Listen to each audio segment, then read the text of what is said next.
Good day, courageous, committed, cultured, cheerful, compassionate, confident, and creative people. How are you doing today? And I trust that you're great and all is well. So I'm saying to you, I'm saying to the righteous, that all is well. Yeah, so today I want to begin us on a series, Wisdom for Great Marriage. Wisdom for Great Marriage, wisdom for a great marriage. And so I want to begin this series for married couples, but then again, if you are in courtship, you would also be blessed with this, or you plan it. Definitely if you're planning to get married, you would also be blessed with this, because learning is part of those things that can equip you, even if it's theoretical. But it's okay to learn to read. It would help you when you eventually get married. And so I want to talk about a subject that is profound in our time and making people pull back and say no more to marriage. They are done. I did, and I'm done. Marriage is a scam and all of that. And so I want to talk about a subject, and the subject is conflict. Conflict happens everywhere now and then. Conflict happens in the political space. It happens in religious gatherings. Conflict happens in the family system. Conflict also happens in your workspace, in our workspaces. Conflict also can happen, would happen in marriages. Now, conflict is really not the issue, but the way that you handle the conflict is what would make or mar the relationship. There is something profound that my husband says all the time. He says, see, the problem is not the issue, but the reaction to the problem is where the issue lies. How you react to problems, how you handle the conflict. And so what is conflict? So conflict in simple terms means that we are not able to reach common grounds. We have difference in opinion on matters that matters to us. Do you understand? So conflict means disagreeing or arguing or friction between things that has to do with our needs, our expectations, our interests, our likes, our dislikes, and things that is supposed to profit or make us work out our relationship with so much is. So conflict is in simple, very simple terms, it means disagreements, not being able to come to a common ground, hold hands, or agree on a thing. And conflict would always happen. It's like you saying to a pregnant woman that you're not going to have pain on your delivery day. No, she would have pain on her delivery day. But what you would say to her is that on that day, the strength of the Lord will be infused into her body. She would have strength to bring forth with ease. She would not die at childbearing. She would hold forth her baby. Her baby would not have complications, and she would be fine. She would not die after that process. That a lot of declarations you can make around for the woman, instead of you to say that you're not going to have pain. No, she would have pain, but the ease of God, the grace of God can overwhelm her in that situation, and she brings forth with strength, with ease, and she's not fainting and weary on that day. So that's important. So you also cannot say to a pilot while he's flying that you're not going to there'll be no storm. No, there would be storm, but he's going to fly into the storm. He's going to be able to fly above it, or be able to navigate the storm. So there will be storms, there will be testing, there will be trials, but in all of this you would have the grace and victory because you have navigated well. So that's it. So conflict will always happen. You always see things differently in your marriage. And so there are about 7 crisis areas in marriages, and so it goes from money, from finances, because yes, you need money to survive. And so money is supposed to be something that is supposed to help us. It's not supposed to be something that should make us fight, like come back to. It's supposed to be something that should be for our welfare and not warfare.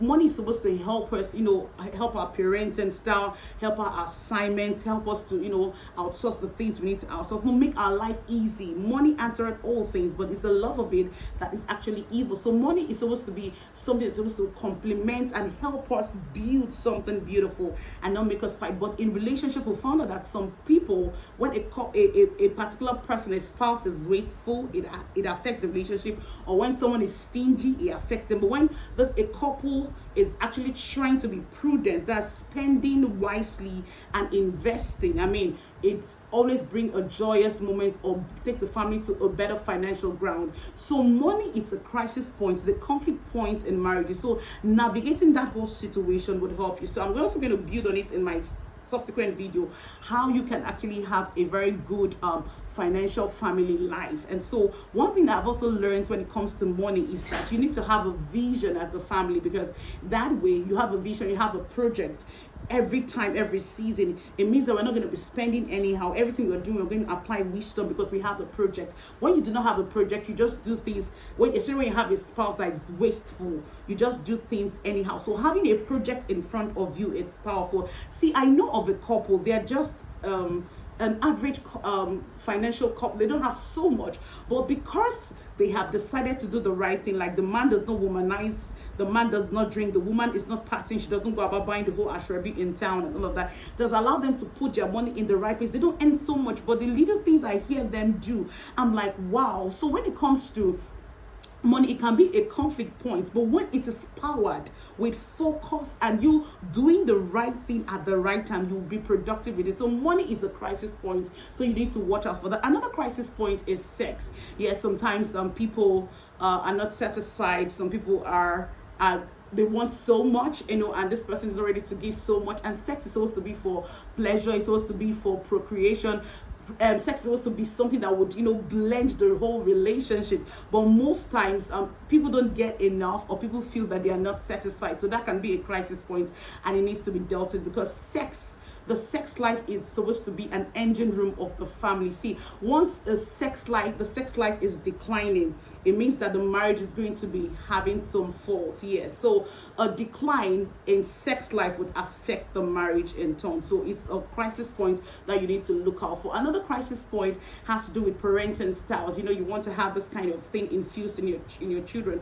I recall a time when I said to my husband, because we don't know how to dance, myself and my husband don't know how to dance, and so I wanted the kids to get into a dancing class, and so I told him that we should enroll them in this particular class and all of that. And he says no, because he said, I don't know the kind of music they would play. I don't want my children listening to songs. I don't want our children listening to songs that would affect their mind. We're paying so much attention into what gets into their spirit, so we have to pay attention to music, because we know the power of music, your ear gates and all of that. And I was like, oh no, but they need to learn how to dance. It's the season where they can pick it up and love it.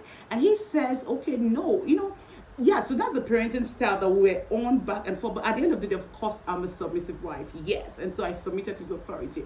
So there was a day I was driving past that place, and then I heard the music they were playing. I'm like, Jesus, my husband was right all along. So, so parenting style could also be a crisis point if you don't reach common ground, if you don't have the same opinion. And so that boils down to what you believe, your value system, what you want to pass on to your children. So it's a crisis point you need to pay attention to. Another crisis point is outlook. A lot of men complain about their wives getting so big, and vice versa and all that, but mostly women get so big after they have their babies and all of that. So this is what I believe can happen. Once you feel that your wife is so big, you can start working out with her. Because I recall after we had our second baby, I was overweight. I was so big. I was even the one putting the pressure of my weight on my husband, saying to my husband that, oh my God, how will you be introducing me as your wife everywhere? I've been looking so big, looking so fat and all of that. And he says, don't worry, you lose the weight and all that. I recall at the peak of the pandemic, he said, let's go work out. And we started to work out. When he saw that I already have strength and I could pull through on my own, because we started doing 40 minutes, but one day I said I want to do 2 hours, the next time I said I want to do 3 hours. I was like, okay, so I think you can press and push into this, you should go ahead. So if you feel there's something about the person's weight, you can help the person out. If you feel there's something about the way the person dresses, you don't like the way she dresses or he dresses, you can model it, you can buy the dress, you can speak to them. I think we should do this, we should wear this color, this is a better color combination, we should do that. And anything that you want to see in your spouse, you should model it. You should try as much as you can to model it. You want to see happen in your spouse, you want your spouse to improve on something, you can model it. Another crisis point that can happen in marriages, it's there's this thing that has to do with interference. When people come, in-laws or third-party friends, family and fans, see, what they would always come. So you have to decide their reach. If you have people who come to visit you, you need to make a decision if you really want them to stay so long, or you really do not want them to stay so long. So you need to make a decision on all of that, so that your home the conflict that comes around your home or in your home will be reduced. It's not going to be something that would be so bad that would affect your family at the long run. Another crisis point could be house chores. You see, house chores would always happen. You will always have house chores.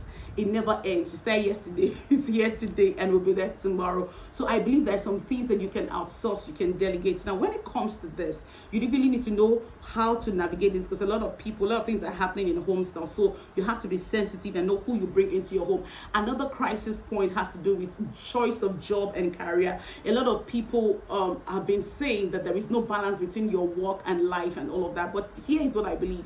I heard this from a counselor, and it's so profound. And she says that there are glass balls and there are rubber balls. So there are some things that are glass balls. Those things you don't delegate. You know that having sex with your husband, it's a glass ball. You cannot afford to just do it anyhow. You need to pay attention. You need to be there to do that for him, stay with him, and have intimate moments with him. But then there are rubber balls. There are things that you can delegate, like cleaning of the house. You can delegate that. Yes, there's some assignments you can delegate. So you need to group your assignments as glass balls and rubber balls. Know what you can delegate and what you shouldn't delegate. Stay with your kids once in a while. Yes, I'm not saying all the time, but there are times you need to say, I need to be there for my child on this subject, on this aspect, in this event, on their birthday. There are some things that you need to pay attention to. You might not have the perfect life all around, but once you submit to the authority of God, that's another thing that's a glass ball. Praying every day, praying that God should infuse you with strength. It's going to just empower you so that you're able to do the right things and you're able to achieve the goals that you need to achieve. So yes, praying is a glass ball. So you also need to do that. So you need to know your glass balls. You need to know your rubber balls. Glass balls, once it falls down, it breaks. But rubber balls, once you throw it up, yes, it falls. There'll be friction here and there, but it bounces back, and there's really no damage at the end of the day. So you really need to know that. So these are crisis points. And now I want to talk to you about how you can actually help yourself to get out of this crisis point. And one of the best ways I have seen that you can get away, it's a powerful tool. It is self-examination. Most times people blame witches and wizards for their ordeal, for their trouble. They blame the situation, they blame their spouse, they blame everything but not themselves. And I'm not saying you should criticize yourself, but one thing I've learned about helplessness is that people blame everything, and they make excuses for everything, but they do not take responsibility for themselves. And so it is known as learned helplessness, when you make excuses for everything, but you do not want to elevate your excellence. You don't want to press into the things that you can do better. You make excuses for everything. You say that this person is the cause of your trouble, without you getting a book and sitting down and asking yourself, what are my actions? What are my inactions? What are my reactions? You understand? What are the things that I'm doing? Because actions mean the things that you are doing that are not profiting the home. Or yes, what are the things I'm doing that are not profiting the home? What are my inactions? What are the things I do not even do at all, that are affecting the home? And you talk about your reactions. How do you react in times of situations, in times of conflict? So the major thing that can reduce conflict in home is, first of all, sitting down. You sit down to examine yourself. And another thing I've learned is that you need to learn how to communicate in times of conflict, because I have learned that anybody who avoids strife is such a wise person. Proverbs chapter 20 verse 3 says that it is a thing of honor for a man to stay away, to avoid, to be distant from strife. It's only a fool, someone who doesn't really have sense, that likes to quarrel. And Proverbs chapter 17 verse 14 also talks about the fact that you have to stop at the beginning of a fight. Stop it, because you really don't know where it will go. If you do not quench the fire of the fight at the beginning, you don't know how it will go. So you need to stop the argument at the beginning. Don't allow it to linger. Don't go arguing because you don't know how far it will go. So yes, another thing I've learned is how you communicate. Once you know that difference in opinion is prevailing, you just calm down and you just breathe and stop the argument and find a peace time to communicate. Another way I've learned that you can resolve conflict is to learn to look at the good things that the person has done. Another way is that you also need to be futuristic. Think about your future.